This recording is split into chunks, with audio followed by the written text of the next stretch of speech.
j'informe déjà une âme. Ou j'informe une famille. Le diable est déjà perdant. Il a déjà échoué. Il sera surpris cette année. Ta famille accomplira la volonté de Dieu. Ta famille atteindra ses objectifs. Je disais, la famille atteindra ses objectifs. Non, je disais, la famille atteindra ses objectifs. Le diable sera surpris. Encore une fois, il sera dans la honte. Au nom de Jésus, tu dois savoir, un homme ne doit pas se taper la poitrine en disant oui, de toutes les manières, j'en ai marre, maintenant c'est le divorce. C'est ton échec. C'est ton échec. On t'a nommé général d'une troupe. Tu as été incapable de conduire cette troupe. C'est ton échec. Je dis déjà à quelqu'un. Célibataire, tu ne te maries pas pour divorcer. Marié, tu ne dois jamais penser au divorce. Penser au divorce, c'est déjà une sémence de serpent. Parce que Dieu, lorsqu'il vous unit, il ne commet pas d'erreur. Vous n'êtes pas ensemble seulement par décision, mais vous êtes ensemble parce que Dieu vous a unis. Lorsqu'on est marié, les erreurs que la femme, l'homme a commises, on les assume à deux. La réussite, on les célèbre à deux. Tu ne dois pas te taper la poitrine. Ne dis même pas. Cette femme-là, elle est trop impolie. C'est comme ça qu'on s'est séparés. Est-ce que tu penses que toi, tu vas seulement vivre avec une femme qui a déjà tout et qui est parfaite? Le rôle du chef, c'est aussi de modeler la personne qui est à côté. Oh non, non, non, moi aujourd'hui je suis docteur en droit. Je ne peux pas vivre avec une femme qui n'a même pas un diplôme d'état. Mon frère, tu devais penser à ça depuis longtemps. Prends cette femme-là, ramène-la au banc de l'école. J'ai dit aux célibataires, vous êtes graciés. Parce que tous les mariés qui sont ici sont condamnés. Vous voyez comme les condamnés à mort qui sont en prison et qui n'attendent que la mort. Qui n'attendent que la chaise électrique. Ils savent qu'ils sont condamnés. Je parle aux mariés. Vous êtes condamnés à mort. Vous êtes obligés de vivre avec cette femme jusqu'à la mort. Vous devez vivre avec cet homme jusqu'à la mort. Célibataire, choisis bien. C'est le moment de bien choisir. Toi encore, tu as beaucoup de choix. Shalom bien-aimé dans le Seigneur Jésus-Christ. Aujourd'hui, la servante de Dieu Joël Gloria Cabassel, pasteur principal de l'église Assemblée évangélique Nouvelle Alliance de Kinshasa, parle d'un thème très crucial, l'harmonie dans le couple. Des vérités puissantes et des clés concrètes pour. Beaucoup croient qu'un bon mariage coule de source. Faux. L'amour seul ne suffit pas, il faut des efforts, des choix et des principes solides. Même les couples les plus heureux ont des défis, mais ce qui les différencie, c'est leur manière de les gérer. Deux valent mieux qu'un, car ils retraitent un bon salaire de leur travail. Ecclésiaste 4 verset 9.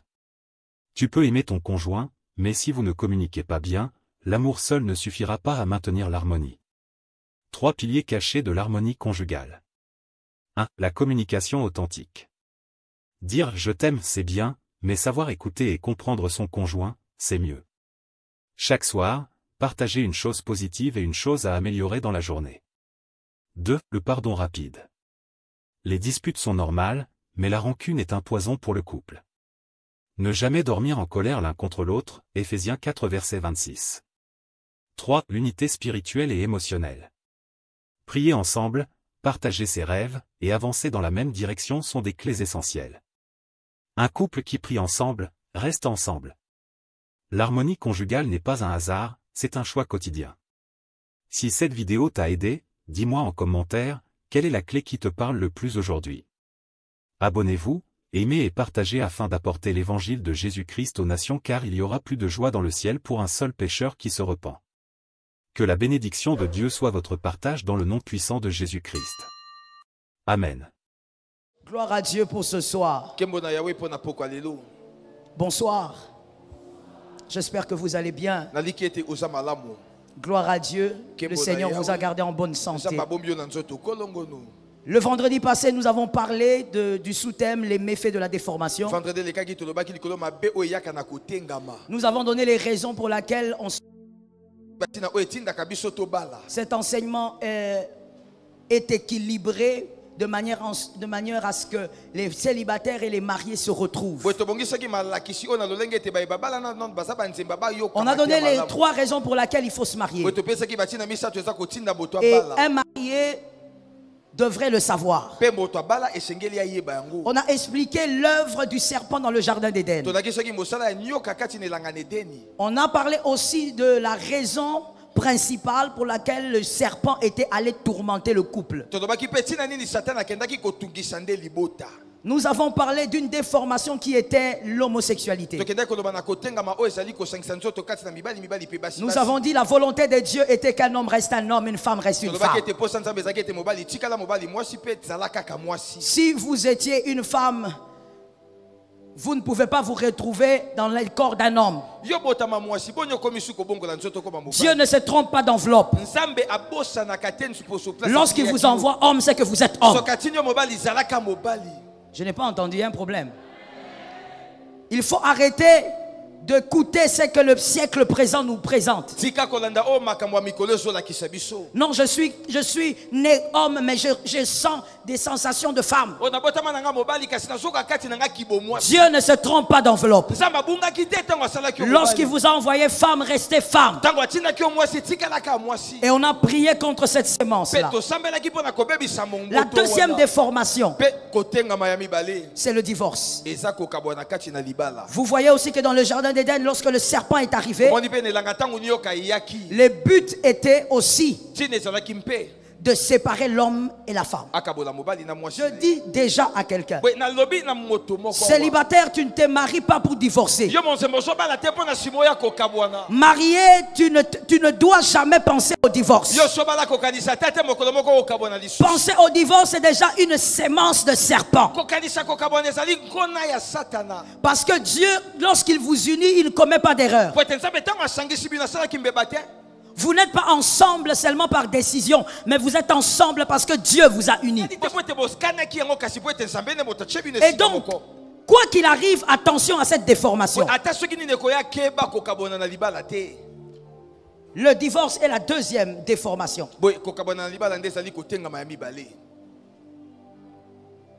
Dans Matthieu 19, 7 à 8.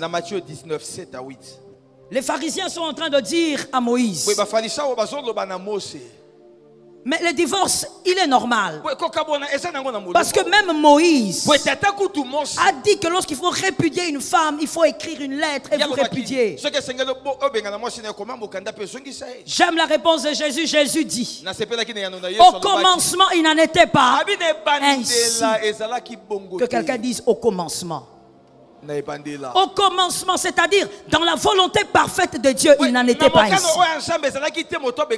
Et Dieu continue, Christ continue en disant, Moïse l'a dit à cause de la dureté de vos cœurs, à cause de votre incrédulité, parce que vous voulez absolument vivre ce que vous avez décidé. La volonté parfaite de Dieu n'est pas le divorce. La volonté parfaite de Dieu, c'est le pardon. Monsieur le marié, madame la mariée, la volonté parfaite de Dieu, c'est le pardon. Dieu n'acclamera jamais ton divorce. Même si toi-même tu es d'accord avec. J'aimerais ouvrir une parenthèse. Il faut arrêter de croire que lorsqu'on a des bonnes raisons, c'est que Dieu aussi est de notre côté. Dieu n'est pas forcément de votre côté parce que vous avez des bonnes raisons ou parce que vous êtes convaincus. Christ présente la volonté parfaite de Dieu. Au commencement, dans la perfection, il n'en était pas ici. Voilà pourquoi j'exhorte un célibataire en disant, célibataire, dis d'abord Amen. Reprends encore Amen.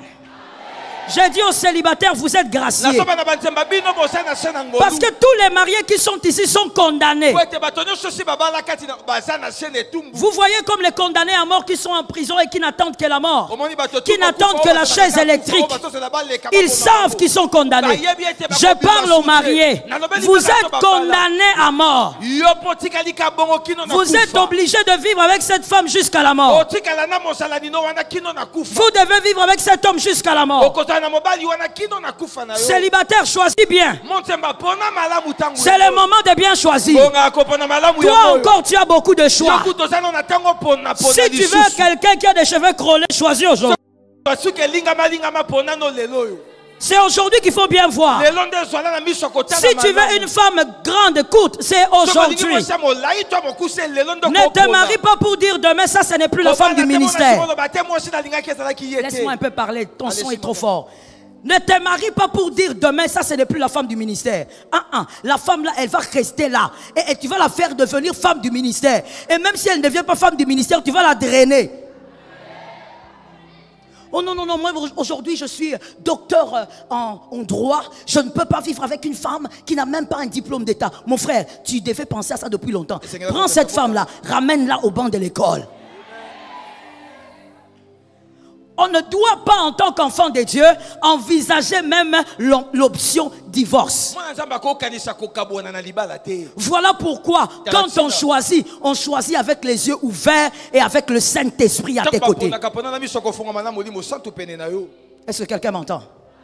N'épousez pas l'homme que votre mère aime, votre père aime, ou encore l'homme que votre famille aime. Épousez l'homme d'abord que vous aimez. Épousez la femme que vous avez aimée. Si vous épousez la femme que votre père a aimée, un jour vous direz à votre père, c'est la femme que tu m'as donnée. Tu auras la même attitude qu'Adam. Voilà pourquoi votre choix doit être conscient. Genèse 3, 23. Genèse 3, 23, la Bible dit: et l'Éternel Dieu chassa du jardin d'Éden. Et l'Éternel Dieu le chassa du jardin d'Éden pour qu'il cultive la terre d'où il avait été tiré. Le 23 et le 24, c'est-à-dire chapitre 3 de Genèse, 23 et 24, vous allez constater deux petites choses. Que Dieu bénisse ceux qui écrivent. Dans la maison de Dieu, on prend note. Vous allez constater deux petites choses dans le verset, dans le chapitre 3 de Genèse, 23 et 24. La première chose, c'est que lorsque Adam a péché, il a péché évidemment après Ève. Mais Dieu ne les sépare pas.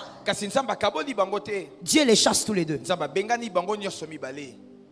Dieu ne dit pas à Adam, parce que quand Adam s'est justifié, c'était une manière de dire, ce n'est pas ma faute. Mais Dieu ne dit pas à Adam, ok, tu as raison, c'est la femme que moi-même je t'avais emmenée.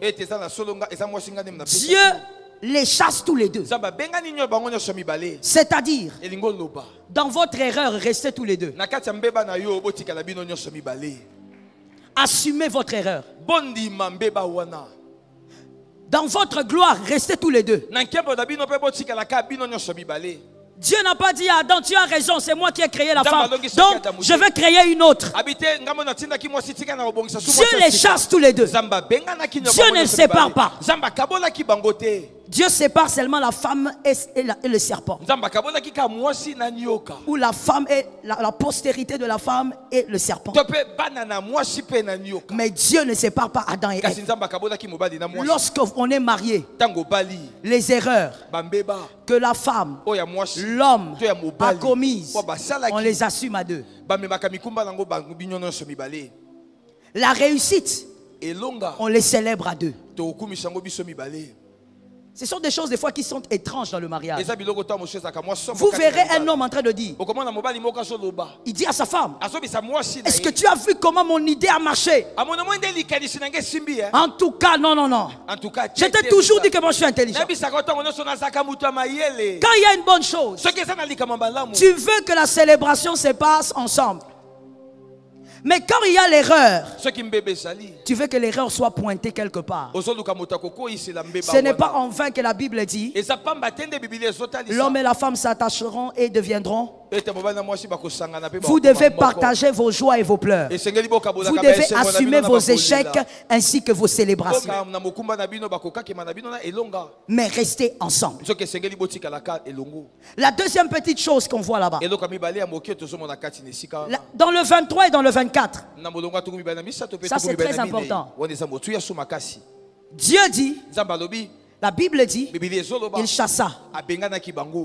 Non, c'est pas ce que la Bible dit. C'est pourquoi il faut donner les versets.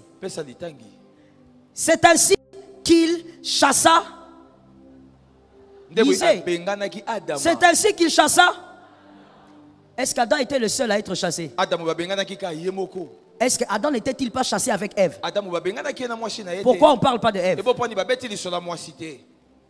Ça c'est le 25-24 que tu m'as donné. 23. Ça c'est déjà 24. Vous voyez la différence? Ou bien la nuance? Là, on chasse les deux, mais la Bible dit Dieu chassa Adam. Comme si Ève était restée dans les jardins. Et le 23, la Bible dit quoi? Lisons. Et l'Éternel Dieu... L'Éternel Dieu...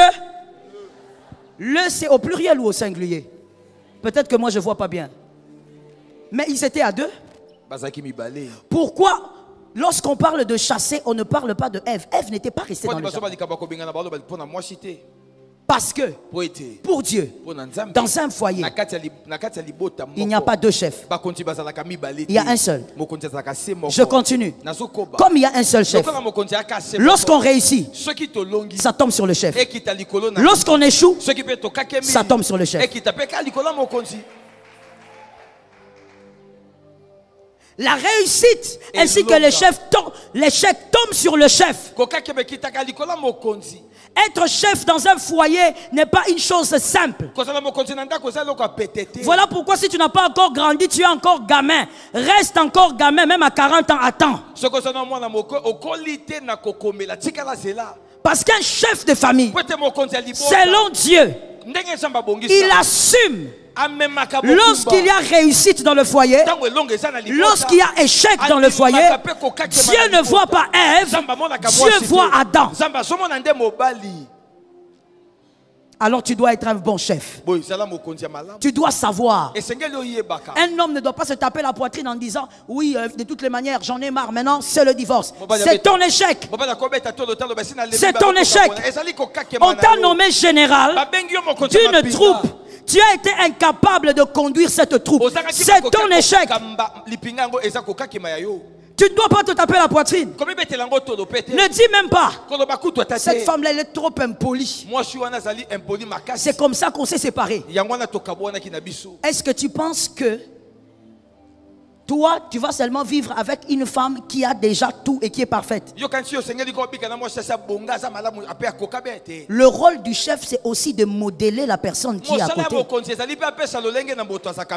J'attends que les mariés disent Amen 3 fois. Il y a des célibataires qui ont triché dans les amens. Mais ce n'est pas un problème, c'est ta foi. Le chef, tu as aussi le pouvoir de modeler la personne qui est à côté. D'ailleurs, laisse-moi dire quelque chose à un célibataire. Si ton fiancé, si ton proposant, il n'est pas capable de te modeler, il faut le laisser, ce n'est pas un homme. Un homme doit avoir la capacité de modeler une femme. C'est ça Ève qui sort de la côte. Dieu a montré à Adam. Regarde ce que j'ai fait de ta côte. C'est ta côte ça. Mais regarde ce que j'en ai fait. L'homme Adam doit être capable de modeler sa femme. Tu l'as pris arrogante, sois capable de rendre cette femme douce. Un leader, ce n'est pas seulement celui qui guide, c'est aussi celui qui transforme. Un leader. Un leader qui ne transforme pas les hommes n'en est pas un. Un leader, ce n'est pas seulement celui qui parle et qui tranche. Ce n'est pas seulement celui derrière qui les hommes sont. Un leader, c'est aussi celui qui modèle. Tu dois donc être capable de comprendre la pensée de Dieu. Nous n'allons pas réinventer la roue. Dieu a conçu le mariage. Et Dieu a sa logique. Dans la logique de Dieu, l'homme, que les hommes d'abord disent Amen. Ça c'est un Amen de jeune ou bien? Que les hommes disent Amen. L'homme, tu n'es pas seulement le leader de la famille, le chef de famille pour choisir les morceaux de poulet.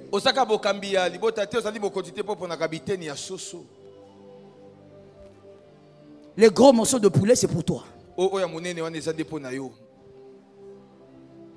Il y a même des hommes qui les comptent. Il est où? Comme s'il y a un morceau de... dans le poulet, il y a un morceau qui est écrit, ça c'est pour le mari. Un leader doit savoir qu'il est le chef. Quand ça ne marche pas, il s'arrête, il regarde la troupe et il se pose des questions et il règle les problèmes. Le divorce est une manière d'avouer publiquement que vous êtes un échec. Celui qui refuse de divorcer, qui ne pense pas au divorce, c'est celui qui est un gagnant. Est-ce que quelqu'un m'entend? Les gagnants ne pensent pas au divorce. Les gagnants pensent aux solutions. Même quand c'est difficile, il y a forcément une solution. Dieu place les leaders de famille pour qu'ils trouvent aussi des solutions. Est-ce que quelqu'un m'entend? Que l'Éternel nous fasse grâce. Voilà pourquoi la Bible peut dire ceci. La parole de Dieu contient tout en elle-même. La Bible dit: la femme sage bâtit sa maison, Proverbe 14:1. Proverbe 14:1. La femme sage bâtit sa maison. Mais voici ce qui est écrit dans Proverbe 31:23. L'homme, le mari de la femme sage, il est considéré aux portes de la ville. On dit la femme elle est sage. On dit elle a de la valeur. Mais on dit que c'est un autre qui est considéré. Le monde même a compris ce qu'il y a dans la Bible avant même certains chrétiens. Le monde a dit, derrière un grand homme, j'entends peu de gens, c'est les jeunes qui font ça. Derrière un grand homme, donc écoute, il y a quelque chose d'étrange. Mettez-vous devant, mettez-vous devant. On dit derrière un grand homme, il y a une grande femme. Ok. C'est-à-dire que lui, il est comment? Il est grand. Lui, il est grand. Et derrière, il y a encore quelqu'un de grand.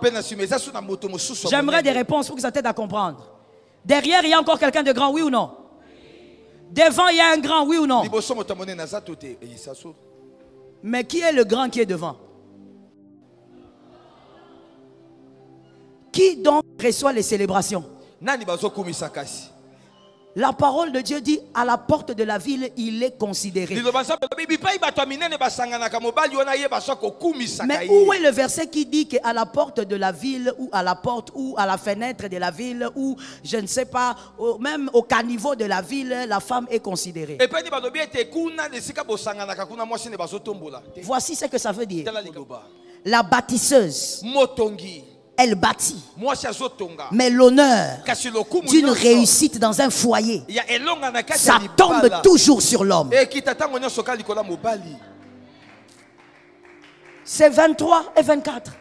L'honneur tombe toujours sur l'homme. Regardez ce qu'on a l'habitude de dire. On dit à un homme, en tout cas, tu as épousé une bonne femme. Hein? Alléluia. Félicitations. Pourquoi tu lui dis félicitations? Tu n'as jamais dit ça? Pourquoi tu dis à cet homme félicitations? C'est lui qui a créé la femme là. Est-ce que lorsque la femme est en train de se battre pour détruire les fausses valeurs en elle, est-ce que c'est l'homme qui le fait ou c'est la femme? Mais pourquoi on dit félicitations? Une manière de dire tu as été fort, tu as fait un bon choix. Quand la femme va accoucher, on va dire à l'homme félicitations. Félicitations papa. Dans quel sens? Félicitations mon père, papa pour. Qu'est-ce que tu as vraiment fait toi? Il est là au couloir, hein? En train de... Il y a des frères aventuriers. La femme est en train d'accoucher là-bas avec des douleurs. Elle est en train d'hurler entre la vie et la mort. Lui au couloir. Quand quelqu'un passe, ah, papa, vous êtes ici? Oui, oui, oui, oui. Bientôt là, j'aurai un enfant. Bientôt tu auras un enfant. Comment tu sais que bientôt tu auras un enfant? Et quand l'enfant naît, en tout cas j'ai un garçon, hein? Vraiment. Félicitations. Ainsi est la logique de Dieu sur l'homme. Lorsqu'on réussit, la célébration se retrouve sur sa tête. Et lorsqu'on échoue, il doit assumer aussi cette responsabilité. Est-ce que quelqu'un m'entend bien? Est-ce que quelqu'un me capte? Amen. Que l'Éternel nous aide. La volonté de Dieu est que cette déformation ne vous arrive jamais. Laisse-moi le déclarer au nom de Jésus. Par la grâce de Dieu, ne divorcez jamais. In the name of Jesus, ne divorcez jamais. Que les cieux m'entendent. Peu importe le problème, restez là et attendez Dieu. Vous savez, quand il y a divorce, même si les hommes donnent raison à la femme, aujourd'hui ça m'étonne beaucoup. Quand il y a divorce, surtout dans le corps du Christ, chacun veut tirer les draps de son côté.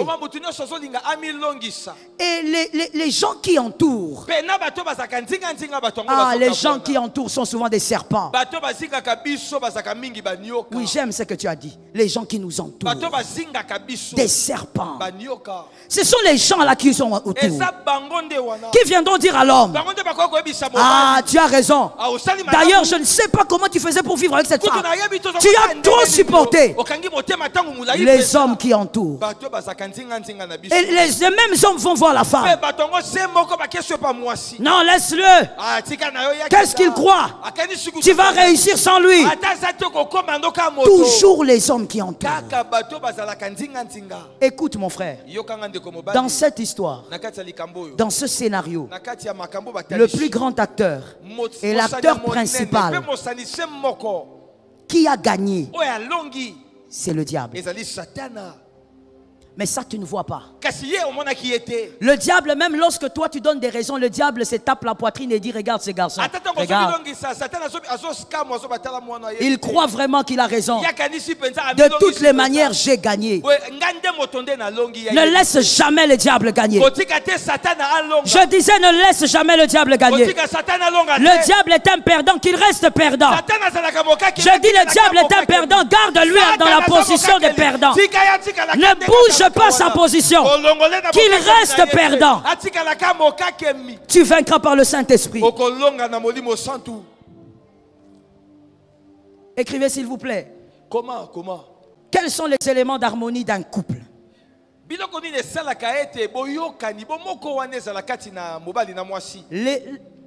Quels sont les éléments d'harmonie d'un couple?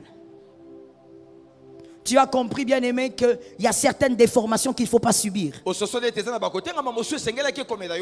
Il faut les refuser. Premièrement, premier élément d'harmonie,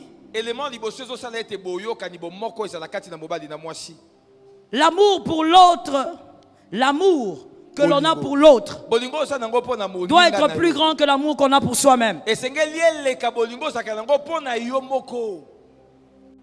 Lorsqu'on se marie, monsieur le célibataire, mademoiselle célibataire, maman célibataire, lorsqu'on se marie, on ne se marie pas parce qu'on s'aime. Non, on ne se marie pas parce qu'on s'aime. On se marie parce qu'on veut aimer quelqu'un plus que soi-même. Que quelqu'un lève la main droite et dise, Seigneur, aide-moi à réussir ceci. On se marie parce qu'on veut aimer quelqu'un plus que soi-même. Et nous qui sommes mariés, nous devons rééquilibrer ça. Ton conjoint, tu dois l'aimer plus que tu t'aimes. Tant que dans le mariage, tu t'aimes beaucoup plus, tu as beaucoup plus d'amour pour toi que ton conjoint, tu n'es pas marié. Tu es en train de vivre dans un décor de mariage, mais tu n'es pas marié.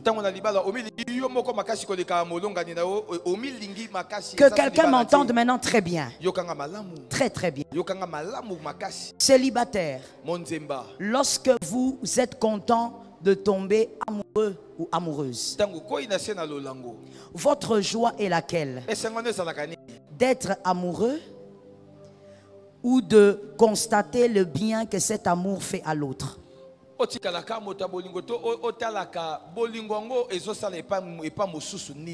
Dans le mariage, votre joie n'est pas d'avoir trouvé l'amour.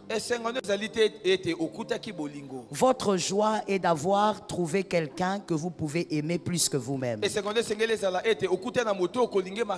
Si vous n'êtes pas capable d'aimer cette personne plus que vous-même, ne vous mariez pas.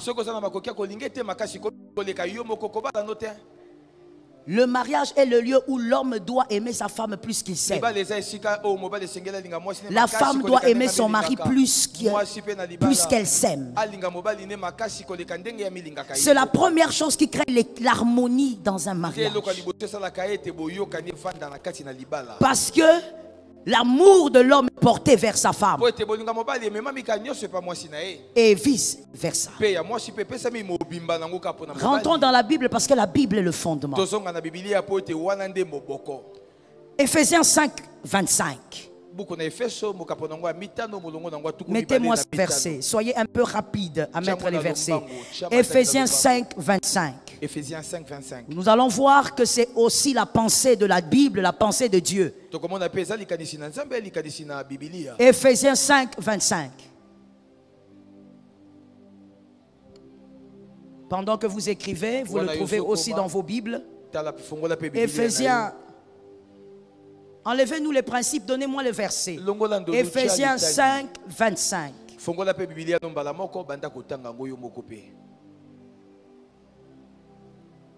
Vous avez trouvé? Vous avez trouvé? Ah là. Voici ce que la Bible dit. Mais j'ai pris cet exemple pour Christ d'abord. Pas d'abord pour parler du mari. Marie, aimez vos femmes. Et de quelle manière? Comme Christ a aimé. Comme Christ a aimé. Et il a fait quoi? Il s'est donné lui-même. Si Christ s'aimait plus qu'il nous aimait, il n'allait pas se donner. C'est parce que Christ nous aime plus qu'il ne s'aime. Voilà pourquoi il s'est donné. Et maintenant on va vers le mari. La Bible dit, si tu veux dire à ta femme que tu l'aimes, que cet amour-là soit comme ça.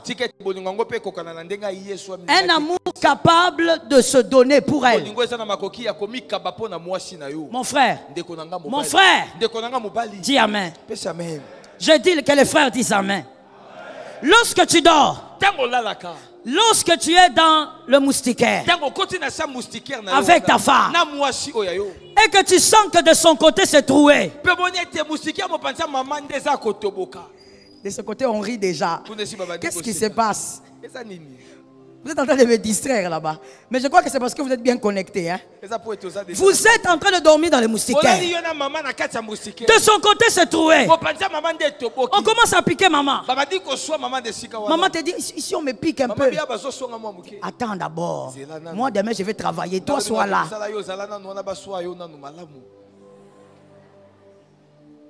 Je parle seulement de dormir et des moustiques.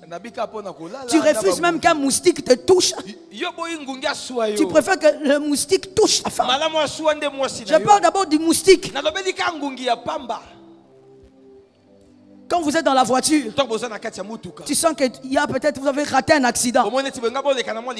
Tu te caches vite derrière ta femme. Ah, Jésus, Jésus, Jésus, soyez Yesu.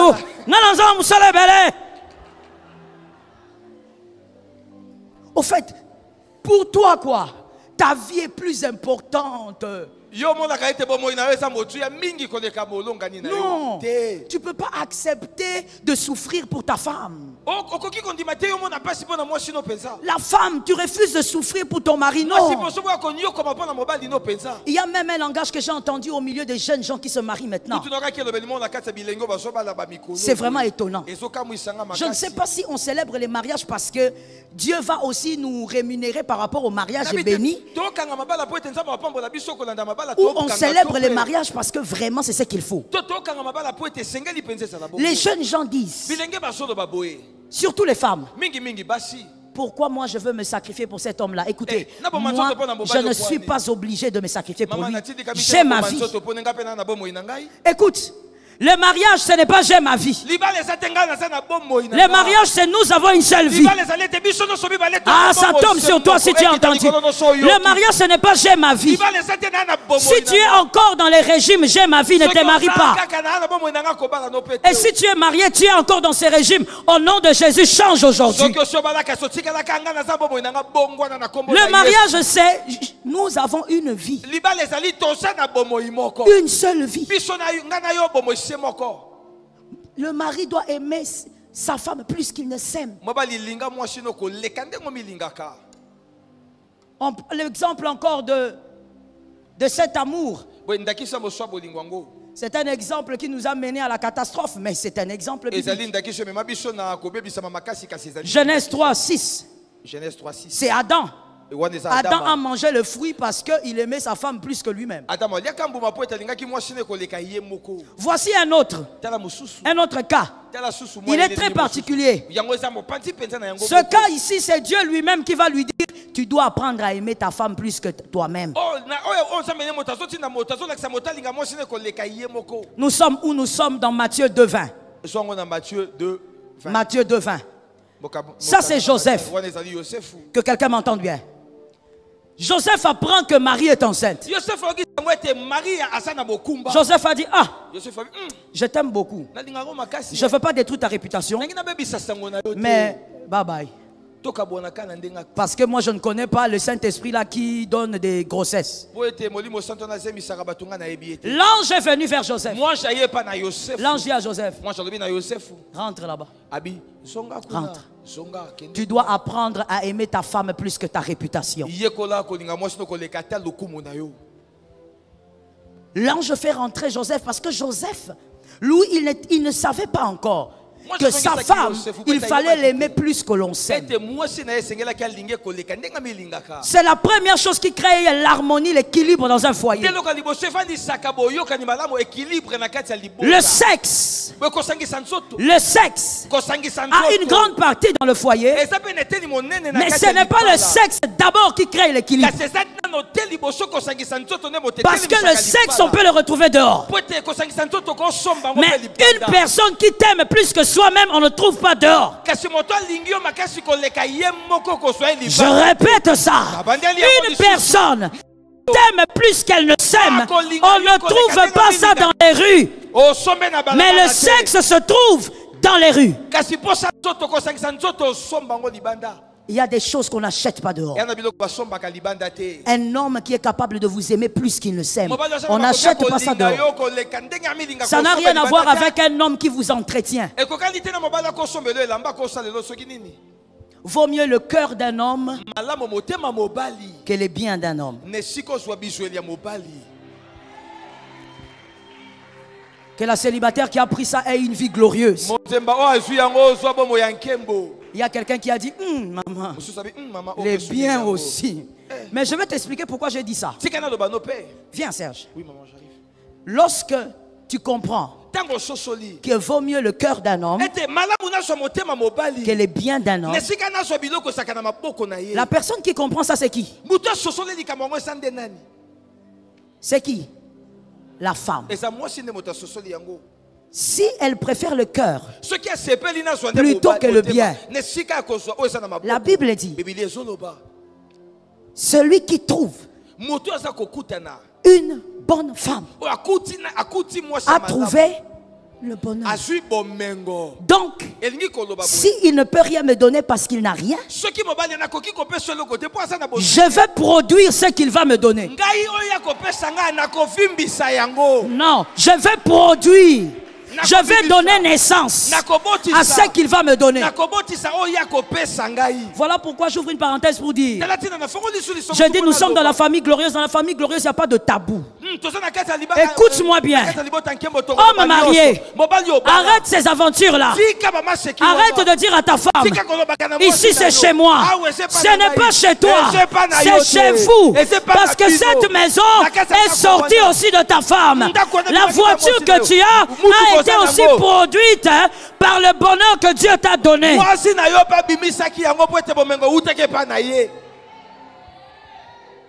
Aucun homme ne se balade avec le bonheur sur le dos. Même s'il est tridoc, il faut une femme. Même si elle est petite, il faut une femme. Elle porte le bonheur. Et je veux préciser, pas n'importe quelle femme. Il faut une femme intelligente. Donc, bien aimé, la femme doit commencer par aimer son mari plus qu'elle ne s'aime. Voici le témoin biblique. 1 Samuel 25, 23 à 26. 1 Samuel 25, 1 Samuel 25, 23 à 26. 1 Samuel 25, 23 à 26. C'est l'exemple d'Abigail. Merveilleuse femme. Il y a une chose qui m'a beaucoup quand je lisais. La Bible dit, quand Nabal a refusé de fournir David en eau et en nourriture,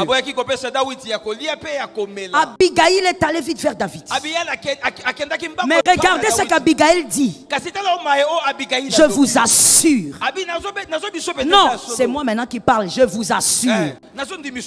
Abigail n'était pas congolaise. Si elle était congolaise, elle allait seulement arriver chez David. Papa, mais la Bible dit qu'Abigail s'est jetée à ses pieds. Écoute ce qu'Abigail dit. Abigail dit, tout ça, c'est ma faute. C'est ta faute comment? C'est lui qui a refusé, c'est Nabal. Pourquoi tu portes les charges d'un homme méchant comme Nabal? Voici ce que je dis à la femme. À la lumière de cette écriture, aimer son mari plus que soi-même, ce n'est pas forcément aimer un homme parfait. Même cet homme qui est rempli de défauts, tu dois l'aimer plus que toi-même si tu es sa femme. N'attends pas que cet homme devienne Gabriel. Il ne deviendra jamais l'ange Gabriel. Cet homme va mourir avec des imperfections. Tu dois aimer cet homme plus que toi-même, comme Abigail. N'attends pas que ton mari soit comme Obama. Il n'est pas Obama. On entend pourquoi tu as une tête comme ça. Tu n'avais pas vu sa tête avant de l'épouser. Tu t'étais marié la nuit. Tu avais choisi la nuit. C'était l'obscurité. Il y avait la lumière. Tu n'avais pas vu que la tête là, c'est la tête de leur famille.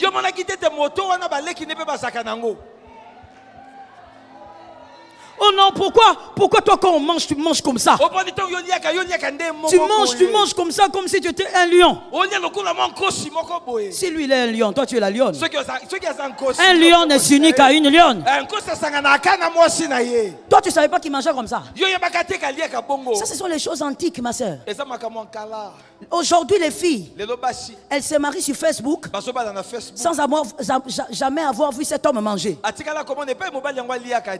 À notre époque, mon père à moi biologique me disait, quand tu vas là-bas, deux choses. Deux choses.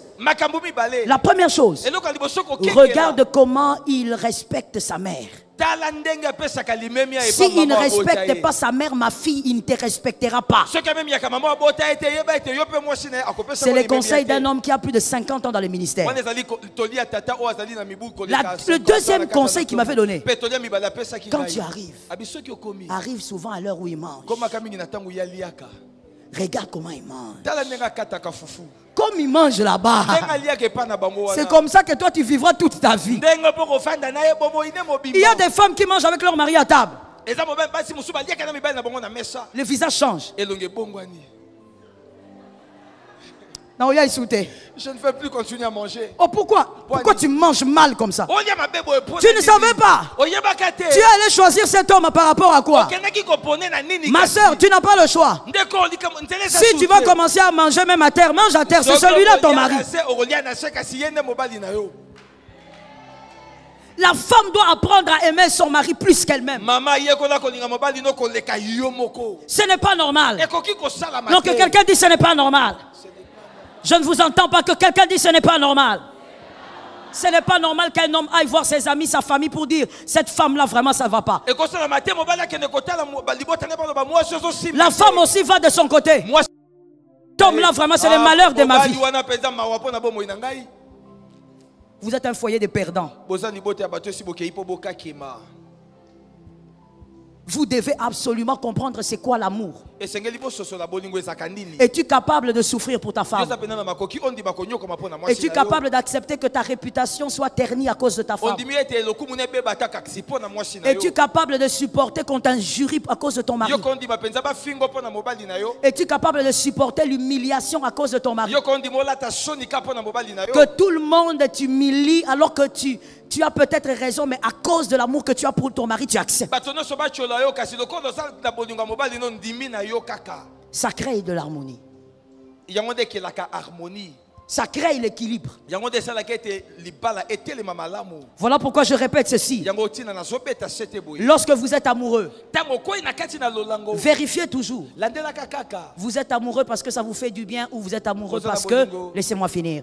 Vous êtes amoureux parce que ça vous fait du bien ou vous êtes amoureux à cause de l'effet que ça fait à l'autre.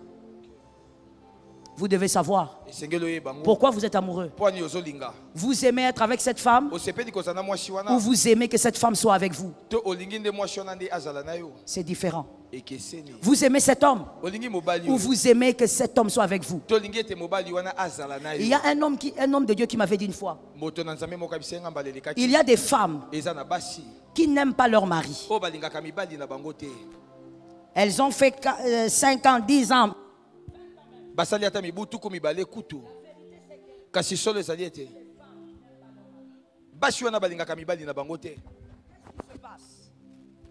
Qu'est-ce qui se passe au fait? C'est que ces femmes sont avec ces hommes-là parce qu'elles aiment l'amour avec ces hommes-là. La femme a regardé l'homme et elle a dit non, non, non. Si j'épouse cet homme-là, je serai bien dans la vie. Tu as épousé cet homme-là pour être bien dans la vie ou tu as épousé cet homme parce que tu l'aimes plus que tu l'aimes? Tu as épousé cette femme-là parce que tu sais que, oh mon Dieu, il y a des hommes comme ça. Si tu es là au nom de Jésus, guéri. Je disais guéri. Il y a des hommes qui disent non, je dois épouser Anne-Marie, pas Juliette. Non, pas la Juliette. Parce que Anne-Marie va stabiliser ma vie. On ne se marie pas avec une femme pour qu'elle stabilise votre vie. Parce que le jour où vous ne verrez pas ce que vous avez attendu, vous risquez de fuir. On se marie parce qu'on a découvert une personne qu'on est capable d'aimer plus que soi-même. Que l'Éternel nous fasse grâce. Voilà pourquoi le mariage n'est pas le lieu de l'égoïsme. Sois délivré de l'égoïsme. Sois délivré de l'égocentrisme.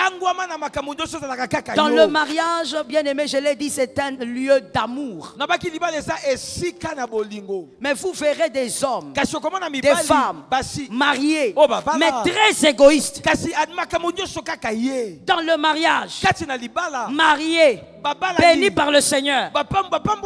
Mais dans une maison, il y a des choses où on dit, ça c'est ma radio, ça c'est ma télé.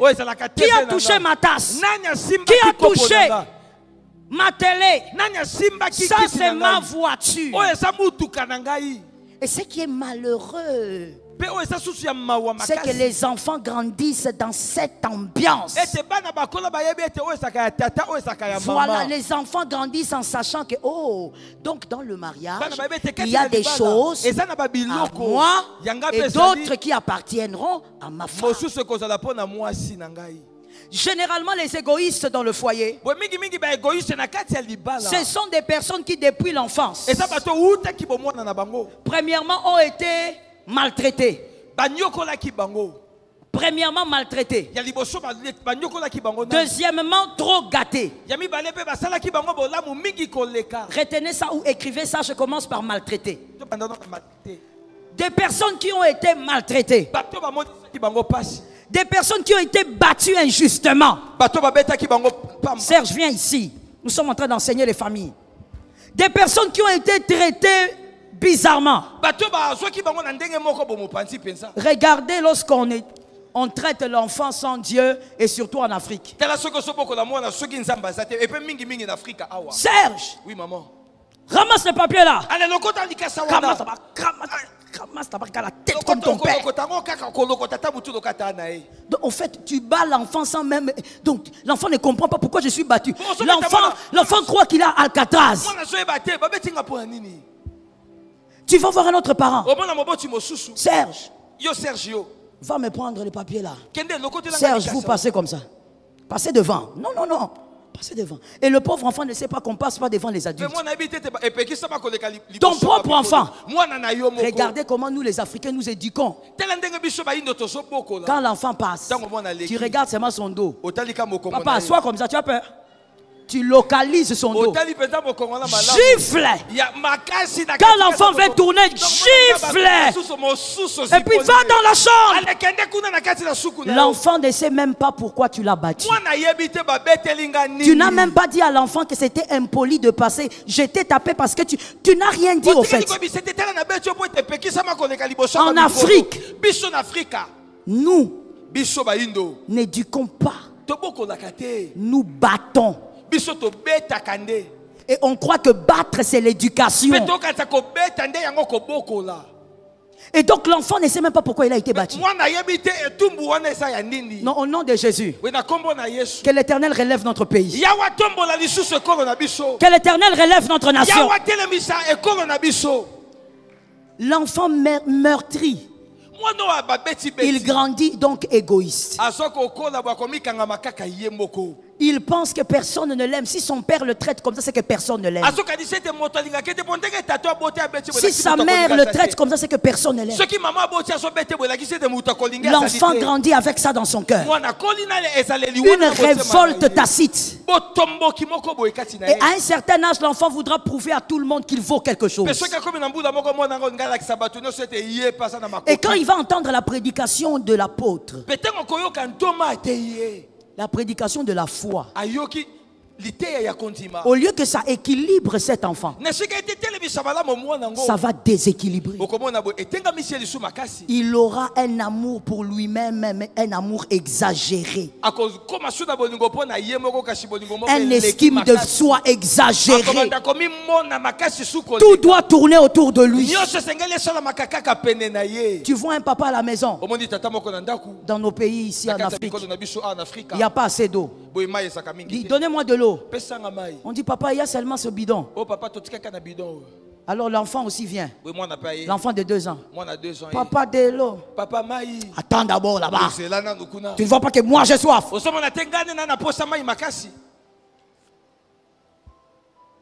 Il a grandi avec un cœur meurtri. Il est devenu égoïste. La femme est devenue égoïste. Elle pense que tout est à elle. Quand son mari lui dit c'est l'anniversaire de ma mère, il faut lui acheter quelque chose. D'accord. Donne-moi l'argent, je veux le faire. Donne-moi l'argent. On lui donne $100. Elle va au marché. Je te dis, elle va au marché. J'étais en train de dire, elle va au marché. Non, j'ai dit, elle va au marché. Elle entre au marché. Elle achète une petite statue comme ça. La petite statue n'a pas de forme. Et quand elle amène la statue, elle dit à la belle-mère, ça représente l'Afrique. Petite statue là, il a acheté à $30. On lui avait donné $100. Les restes est allé où? Non, je te demande, c'est allé où? Elle est allée fêter avec ses frères. Un égoïste dans le mariage va toujours vouloir que les bonnes choses lui arrivent lui au lieu que ça arrive au couple. Voilà pourquoi je dis à un célibataire, guéris avant d'entrer dans ton mariage. J'ai entendu 2 personnes. Guéris avant d'entrer dans le mariage. Je veux dire ceci, c'est important. Aucune blessure du parcours n'est guérie par le mariage. Le mariage ne guérit pas les blessures de l'âme. Ce qui guérit les blessures de l'âme, c'est la parole de Dieu et le Saint-Esprit. Le mariage ne guérira pas tes blessures. Regarde d'autres garçons, toujours grandis dans la maltraitance, donc égoïste. Il n'a jamais été dans le bras de sa mère. Quand il veut s'approcher de sa mère pousse. Tu sens mauvais, va là-bas, va te laver. Et quand il se marie, voici ce qu'il s'est dit. Les bras de ma femme vont guérir mes blessures. Ce que tu oublies, c'est que même si ta femme peut t'étreindre, cette personne aussi est remplie de défauts. Au lieu que tu guérisses, tu vas t'enfoncer dans les blessures. On ne se marie pas pour guérir des blessures de la famille. Et d'ailleurs, ce que tu viens de dire là aussi, laisse-moi corriger ça directement. Sinon, je vais oublier. Ta femme, c'est pas ta maman. Pourquoi j'écoute seulement les célibataires dire amen? Les femmes sont fâchées. C'est pas grave. Mais je vais répéter ça. Ta femme, c'est pas ta mère. Hey, laisse-moi dire à un homme. Ne te trompe pas. Maman, elle est unique. Personne ne ressemblera à ta mère. Personne ne va te supporter comme ta mère. La maman, c'est pas la femme. Oh. Même si les femmes sont fâchées, je vais le dire encore. Mon frère, ne dis jamais ça. Non, non, tu vois, j'ai perdu ma mère à 12 ans. Je veux me marier pour retrouver une deuxième maman. Tu as déjà vu une maman avec laquelle vous boxez. Tu as déjà vu une maman qui boude son fils. À part une maman vraiment qui a un problème de tête. Mais la maman, même quand le fils fait des caprices, la maman garde le sourire. Mais la femme,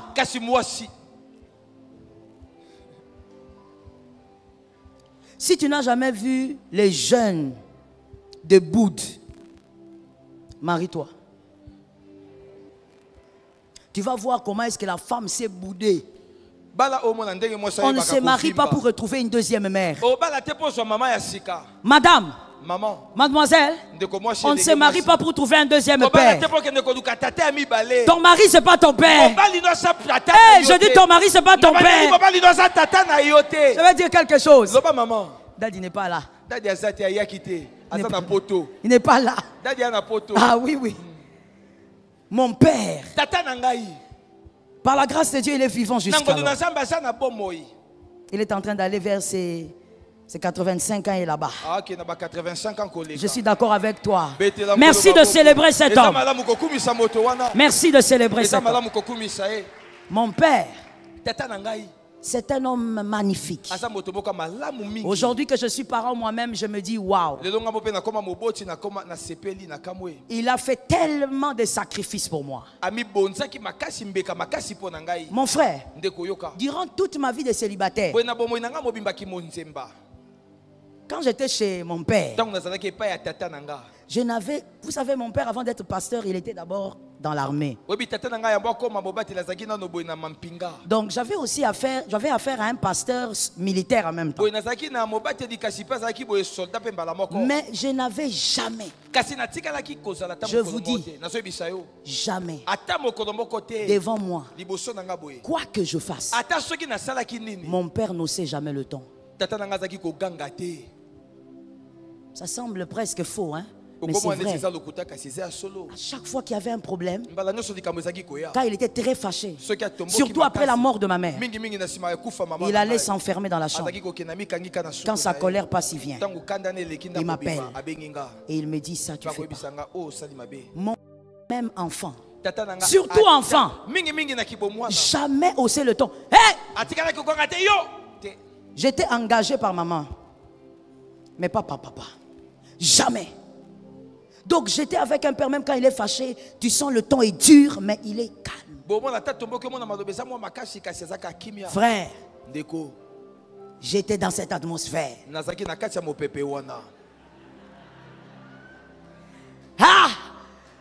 Mon bal, il y a ça, papa.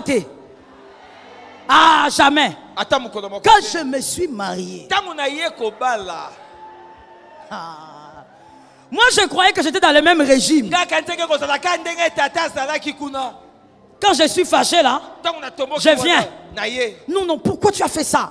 Tu ne devais pas faire ça. Je ne suis pas d'accord. Moi je m'attendais à, tu sais, qu'est-ce que tu as dit? Bien aimé, j'ai... Oh Lord, have mercy.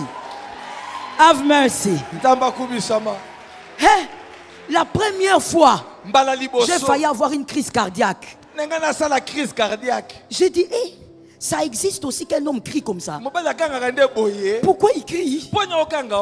Et à un moment donné, j'ai dit, pourquoi tu cries? Je ne crie pas, je t'explique. Tu cries pas. Hey, tu ne cries pas, mais tu cries. Bien aimé,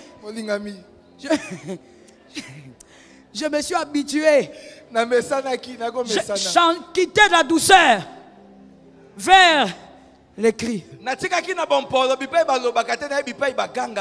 Même quand je dormais enfant, quand je dois me réveiller, je me réveille en douceur, calmement, avec les anges. Aujourd'hui, même pour la prière. Jean, réveille-toi! Qui est où? Et qui est mort? Non, mais il est là, demandez-lui. Je demande toujours. Qui est mort? Il m'a dit non, personne n'est mort. Mais pourquoi tu commences avec les tons élevés? Pourquoi tu ne peux pas commencer avec les tons bas? Bien aimé. Papa. Ah, papa. Maman. Que Dieu bénisse sa parole. Tu peux célébrer Jésus. Célèbre Jésus. Célèbre le Dieu qui t'a gardé. Le Dieu de ta famille. Le Dieu de ta famille. Le Dieu de ta famille. Je ne t'entends pas bien. Célèbre Jésus. Célèbre le roi. Célèbre le maître. Le Dieu de ta maison. Le Dieu de ta famille. Il est le Dieu de ta famille. Jésus.